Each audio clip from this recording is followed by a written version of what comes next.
Chairman P T I سے گزشتہ ملاقات میں انہوں نے کیئر ٹیکر حکومت کی اس پالیسی پہ شدید تنقید کا اظہار کیا، جس کے ذریعے 17 لاکھ سے زائد افغانوں کو پاکستان سے بے دخل کیا جا رہا ہے۔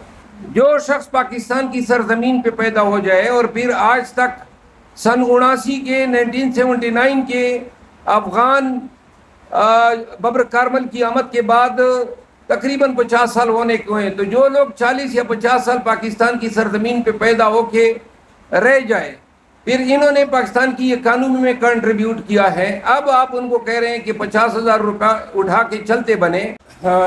داؤد خٹک صاحب نے اعلان کر دیا ہے کہ غیر مشروط طور پہ پاکستان تحریک انصاف میں شمولیت کا اعلان کر رہے ہیں اور پارٹی کے تمام قواعد و ضوابط کے پابند رہیں گے اور کمر کس لی ہے خان کے کاز میں اپنا حصہ ڈالنے کے۔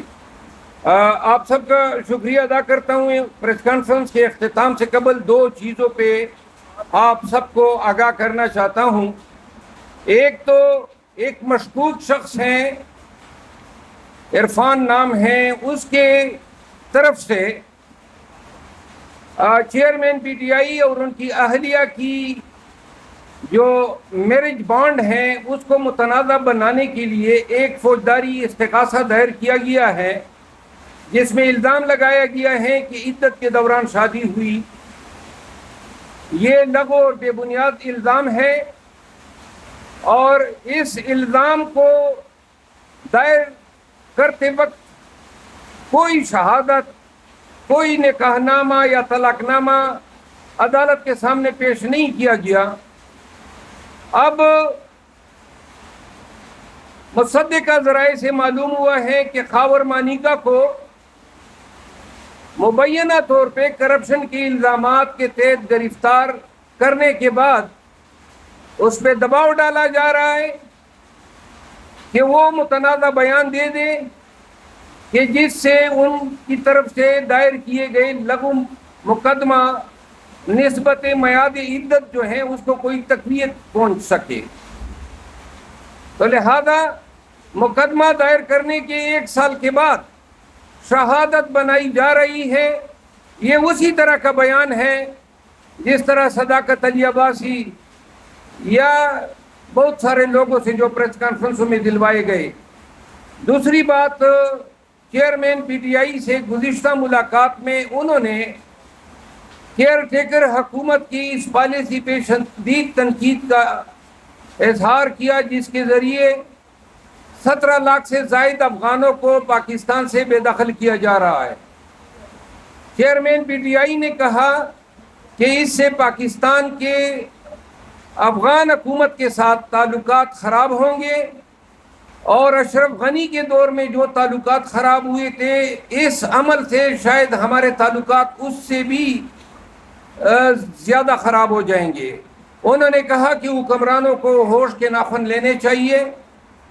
پاکستان کا قانون بھی کہتا ہے، سٹیزن شپ ایکٹ اور نیچرلائزیشن ایکٹ، کہ جو شخص پاکستان میں پیدا ہو جاتا ہے، اور یہی مروجہ قانون ہے امریکہ میں، کینیڈا میں اور بہت سارے دیگر ممالک میں، جو شخص پاکستان کی سرزمین پہ پیدا ہو جائے اور پھر آج تک سن 1979 کے افغان ببر کارمل کی آمد کے بعد تقریباً 50 سال ہونے کو ہیں، تو جو لوگ 40 یا 50 سال پاکستان کی سرزمین پہ پیدا ہو کے رہ جائے، پھر انہوں نے پاکستان کی اکانومی میں کنٹریبیوٹ کیا ہے، اب آپ ان کو کہہ رہے ہیں کہ 50,000 روپیہ اٹھا کے چلتے بنے۔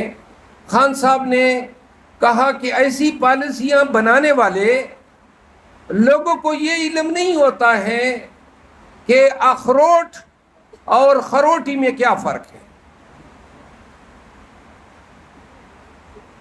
جو افغانستان کی پالیسیاں بنا رہے ہیں وہ اخروٹ اور خروٹی میں فرق کرنا تو نہیں جانتے ہیں، لیکن پالیسیاں بنا لیتے ہیں۔ تو لہذا پاکستان تحریک انصاف افغان مہاجرین کے اس زبردستی کے انخلا کی شدید مذمت کرتی ہے، اور انشاءاللہ کل خان صاحب سے ملاقات کے بعد جو ہماری پارٹی کی سطح پہ ایک بات ہوئی کنونشن کے حوالے سے خیبر پختونخوا میں ہم کنونشن کا انعقاد کرنے جا رہے ہیں، جس کے لیے ہم نے پشاور ہائی کورٹ سے رجوع کیا اور انہوں نے ریٹ الاؤ کی. جس کے بعد مانسہرہ کا واقعہ ہوا. مانسہرہ میں انہوں نے وہاں پہ ہمارے کنونشن کے جگہ سے کرسیاں، صوفے وغیرہ اٹھوائے، اور شہر میں داخلے کے تمام پوائنٹس پہ پولیس نے جو ہے ناکہ بندیاں کی اور لوگوں کو شہر کے اندر داخل نہیں ہونے دیا. اب مجھے ان کنونشن میں شرکت سے روکنے کے لیے ڈی آئی خان میں ایک FIR کی گئی ایک مشکوک شخص کی طرف سے، ایک سیاسی شخص کی ایما پہ. انشاءاللہ آنے والے ہفتے سے ہم کنونشن شروع کر رہے ہیں. خیبر پختونخوا کے تمام عوام کو، تمام قبائل کو علم ہو کہ یہ 500,000 افراد کی کنونشن منعقد کرانے سے بہتر ہے کہ آپ ہمیں دعوت ہی نہ دیں. جس ضلع میں جائیں گے، چھوٹا چھوٹا ضلع 10 لاکھ سے کم آبادی پر مشتمل نہیں ہے، تو لہٰذا پاکستان تحریک انصاف سے وابستگی رکھنے والے، پاکستان میں قانون کی حکمرانی چاہنے والے، پاکستان میں پاکستانیوں کی یہ 75-76 سالہ جو تقدیر ہیں اس کی تبدیلی پہ یقین رکھنے والے تمام قبائل یہ سن لیں کہ اگر قیادت آپ کے پاس آئے گی اور 1000، 500، 1500، 2000 ہوں گے تو یہی اشر ہوگا. پولیس والے آئیں گے اور آپ کے پروگراموں پہ دعویٰ بولیں گے. لہذا ہر ضلع سے اور ساتھ میں جو نیبرنگ اضلاع ہیں وہ کنونشن کے دن بھاری تعداد میں اس جائے پروگرام پہ پہنچیں جہاں پروگرام یا جہاں کنونشن کے لیے جو جگہ منتخب ہوئی ہوگی. اور اگر آپ 20-25 ہزار سے کم آئیں گے تو یہ قوتیں، یہ پولیس، یہ طاغوتی طاقتیں ہمیں اپنا حق ایکسرسائز کرنے نہیں دیں گے. تو لہذا اب آپ کی پاکستان تحریک انصاف سے آپ کی حمایت جو ہے وہ لفاظی تک محدود نہیں ہونی چاہیے. سب نے کنونشنز میں آنا ہوگا، پرائیویٹ پراپرٹیز میں ہوگی، کوئی ہم قانون میں ہاتھ میں نہیں لیں گے.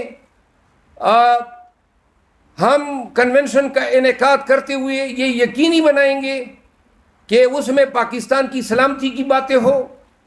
لہذا جب آئیں گے آپ کے شہر میں تو پھر آپ نے بھاری تعداد میں آنا ہے. یہ 100,000 نکل کے آپ ہمیں شرمندہ نہ کریں.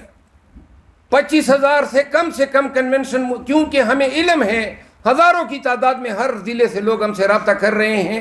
صرف بلانا نہیں ہوگا، آپ نے خود بھی آنا ہوگا، اپنے دوستوں کو نکالنا ہوگا. قانون کی حکمرانی کے لیے ہر پاکستانی کو نکلنا چاہیے. کنونشن کے بعد ہم جلد سے کریں گے اور یہ ہمارا حق ہے، کوئی ہمیں ایرانی کی نظر سے نہ دیکھے.